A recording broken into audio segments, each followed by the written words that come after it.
महल के दरवाजों दरबार सोने से जगमगा रहे थे। बादशाह दाराब अपने तख्त पर बैठा गुरूर की चादर ओढ़े दुनिया को अपनी मुट्ठी में समझता था। उसके सामने झुकने वाले बेशुमार थे और उसकी आंखों में झांकने की हिम्मत कैसी में ना थी। बादशाह बुलंद आवाज में, मेरे हुक्म के बगैर यहाँ पत्ता भी नहीं हिलता। मैं जो कह दूं वही कानून है। महल के खादिम सहमे हुए झुके खड़े थे।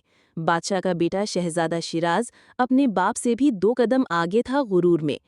खूबसूरत, वजीहा, लेकिन अपने हुस्न पर मगरूर। शहजादा शिराज मुस्कुराकर, अब्बा हुजूर, मैं महल की दीवारों से बाहर निकलूं तो लोग मेरी तरफ देखकर नजरें झुका लेते हैं। दुनिया मुझे पहचानती है। बादशाह ने फख्र से कहा, क्यों न हो, तू दाराब का बेटा है। तेरा रुतबा, तेरी शान सबसे बुलंद है। महल की राहदारियों में एक सादा लड़की नौरीन हर सुबह सफाई करती, पानी भरती, चुपचाप अपने कामों में मसरूफ रहती। सादा लिबास, झुकी हुई नजरें, लेकिन एक वक़ार, एक रोशनी थी उसके चेहरे पर। एक दिन शहजादा महल की राहदारी से गुजरा। उसकी निगाह अचानक नौरीन पर पड़ी, जो बर्तन धो रही थी। शहजादा दिल में, ये कौन है? इतनी सादा, लेकिन इसकी आंखों में अजब कशिश है। अगले दिन वो वहीं से जानबूझकर गुजरा। शहजादा रुक कर, तुम्हारा नाम क्या है? नौरीन नजरें झुकाते हुए, नौरीन। शहजादा हल्की मुस्कुराहट के साथ, नूरीन, खूबसूरत नाम है, बिल्कुल तुम्हारी तरह। नूरीन खामोश रही। वो जानती थी कि शहजादा क्या चाहता है, लेकिन उसकी आंखों में न लालच था न खौफ। कई दिन गुजरे। शहजादा छोटे छोटे तोहफे भेजने लगा। नूरीन ने कभी ना लिया, कभी चुपचाप वापस भिजवा दिए। आखिर एक दिन शहजादा खुद उसके करीब आया।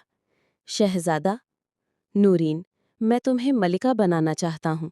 तुम चाहो तो आज से तुम्हारी जिंदगी बदल सकती है। नौरीन पूरी खुददारी से, शहजादे, मेरी जिंदगी का फैसला मेरे वक़ार से होता है, तुम्हारे गुरूर से नहीं। शहजादा चौंक गया। उसे कभी इनकार की आदत न थी। शहजादा, तुम्हें पता है तुम किससे बात कर रही हो? नौरीन, जी, एक ऐसे शहजादे से जो समझता है हर चीज़ खरीदी जा सकती है, लेकिन मैं बिकने वाली नहीं हूँ। ये अल्फाज शहजादे के दिल पर तीर की तरह लगे।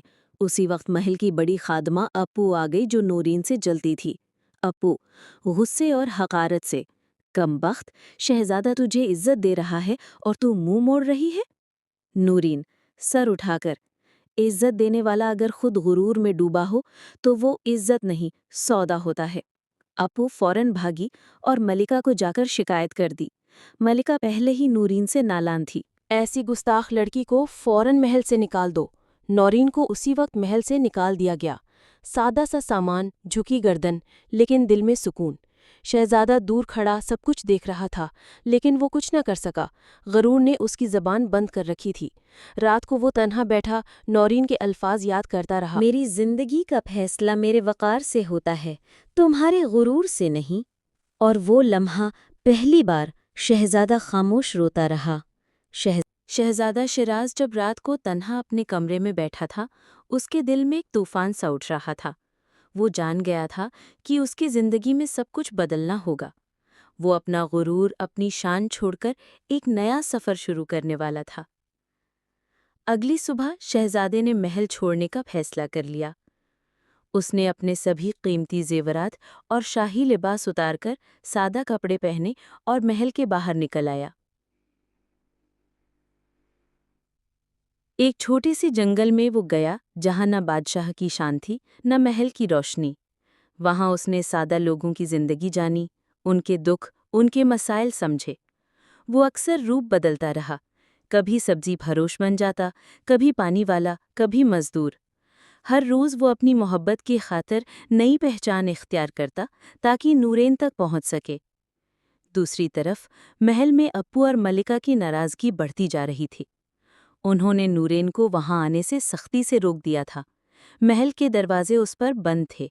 शहजादा शिराज नूरीन के इनकार के बाद महल की रोशनियों से दूर एक अजनबी की तरह जंगल की एक कच्ची झोपड़ी में रहने लगा। उसने गुरूर का ताज उतार दिया था, لیکن دل میں نورین کی محبت اب بھی ایک شعلے کی طرح جلتی تھی۔ شہزادہ خود کلامی میں نورین نے سچ کہا تھا، محبت کے دروازے غرور سے نہیں، عاجزی سے کھلتے ہیں۔ وہ روز ایک نئی شناخت میں شہر جاتا، کبھی سبزی والا، کبھی پانی والا، کبھی نل ٹھیک کرنے والا، صرف اس امید میں کہ نورین کی ایک جھلک دیکھ سکے۔ ایک دن نورین کے دروازے پر پانی والا بن کر گیا۔ نورین دروازے پر آ کر، تم پہلے کبھی نہیں آئے؟ نئے ہو؟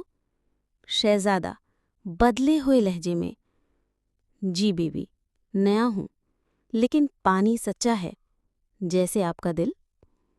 نورین چونکی، کچھ لمحے کو اس کی نظریں اس اجنبی کی آنکھوں میں الجھ گئیں، جیسے کوئی بھولا ہوا خواب واپس لوٹایا ہو۔ کئی دن گزرے، نورین کو وہ اجنبی مانوس لگنے لگا۔ ایک دن جب وہ بیمار تھی تو وہی اجنبی اسے دوا لے کر آیا۔ نورین: تم کون ہو؟ مجھے کیوں لگتا ہے جیسے تم مجھے جانتے ہو؟ شہزادہ نرمی سے: نورین، میں وہی ہوں جس نے تمہارا دل توڑ دیا تھا، لیکن اب میں وہ نہیں ہوں۔ نورین پیچھے ہٹ گئی۔ نورین آنکھوں میں آنسو لائے: تم میرے وقار کے ساتھ کھیلنا چاہتے ہو دوبارہ؟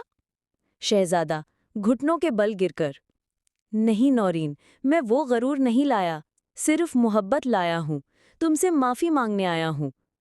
نورین خاموش رہی۔ وقت جیسے تھم گیا۔ اس کے بعد کئی دن شہزادہ وہاں نہ آیا۔ ایک دن نورین کو خبر ملی کہ قریبی درختوں کے پاس ایک زخمی فقیر پڑا ہے، وہی پانی والا۔ وہ دوڑی۔ شہزادہ شدید بخار میں تپ رہا تھا۔ نورین روتے ہوئے: کیوں آئے تھے؟ کیوں خود کو اتنا تکلیف دی؟ شہزادہ کمزور آواز میں: محبت نے مجھے مجبور کیا، اور شاید تمہارا انکار میری نجات بن گیا۔ نورین نے اس کا ہاتھ تھام لیا۔ پہلی بار اس کے دل میں نرم سی لہر آئی۔ نورین اب روح شہزادے کا خیال رکھنے لگی تھی، جو اب شہزادہ نہیں، ایک ٹوٹا ہوا انسان تھا۔ اس کی آنکھوں میں اب نہ غرور تھا، نہ بادشاہی کا رعب، صرف سچ، صرف پچھتاوا اور بے لوث محبت۔ ایک دن شہزادہ کچھ بہتر محسوس کرنے لگا۔ وہ کمزور آواز میں بولا: شہزادہ نورین، اگر میں سب کچھ چھوڑ کر آیا ہوں تو کیا تم میرا ہاتھ تھامو گی، صرف انسان بن کر؟ نورین نے اس کے ماتھے پر ٹھنڈی پٹی رکھی۔ نورین، میں نے تمہیں ہمیشہ انسان کی طرح ہی چاہا تھا، مگر تم خود کو شہزادہ سمجھتے رہے۔ شہزادہ، اور آج؟ نورین، آج تمہارے لفظوں میں سچ ہے، تمہاری آنکھوں میں آنسو ہیں، اور شاید میرے دل میں تھوڑا رحم۔ اسی وقت محل سے فوجی آئے۔ بادشاہ سخت بیمار تھا اور شہزادے کو واپس بلایا جا رہا تھا۔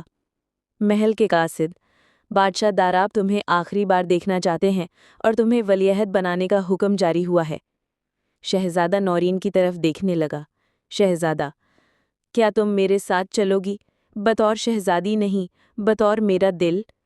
نورین: میں کسی تخت پر نہیں بیٹھ سکتی، لیکن تمہارے ساتھ ایک نئی زندگی شروع کر سکتی ہوں، اگر تم پھر وہی نہ بنو۔ شہزادے نے وعدہ کیا۔ محل واپسی ہوئی، لیکن اب وہ بادشاہ نہیں بننا چاہتا تھا۔ شہزادہ بادشاہ سے: آبا حضور، اگر میں بادشاہ بنوں گا تو نورین میری رانی ہوگی، یا میں جنگل ہی واپس چلا جاؤں گا۔ بوڑھا بادشاہ آنسوؤں کے ساتھ بولا: بادشاہ داراب، اگر وہ تجھے انسان بنا گئی ہے تو وہ اس محل کی سب سے قیمتی چیز ہے، لے آؤ اسے۔ نورین پہلی بار محل میں رانی بن کر داخل ہوئی، مگر اس کے چہرے پر غرور نہیں، سادگی اور وقار تھا۔ اختتام: محل کے در و دیوار پر اب فخر کا شور نہیں، بلکہ عاجزی کی گونج تھی، اور غرور کا انجام ایک محبت، ایک معافی اور ایک نئی شروعات بن گیا۔ محل کے در و دیوار پر اب فخر کا شور نہیں، بلکہ عاجزی کی گونج تھی، اور غرور کا انجام ایک محبت، ایک معافی اور ایک نئی شروعات بن گیا۔ اگر یہ کہانی آپ کو دل کو اچھی لگی ہو تو پلیز ایک لائک ضرور کیجیے۔ یہ صرف الفاظ نہیں تھے، کسی کی محبت، کسی کا غرور اور کسی کا صبر تھا۔ اپنے تاثرات کامنٹ میں لکھیں، اور ایسے ہی مزید کہانیوں کے لیے چینل کو ابھی سبسکرائب کیجیے۔ اور پلیز اس کہانی کو کسی ایک ایسے شخص سے ضرور شیئر کریں جسے شاید یہ کہانی خود سے